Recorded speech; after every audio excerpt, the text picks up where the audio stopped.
બધા ઓળખતા જશો. ગોપાલભાઈ હા વિષય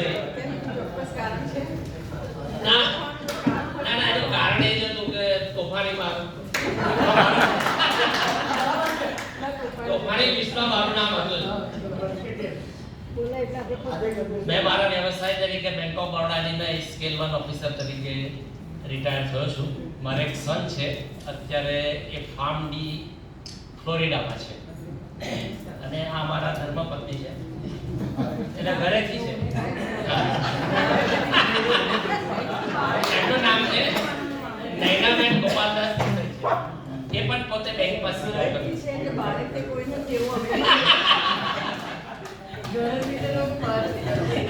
નવા વર્ષની શુભેચ્છાઓ પાઠવું છું. હું અત્યારે વડોદરા જ રહું છું. અત્યારે આ અમારા વાઘોડિયા રોડના જે સંસદ છે શૈલેષભાઈ સોટાના ઘરની બાજુ.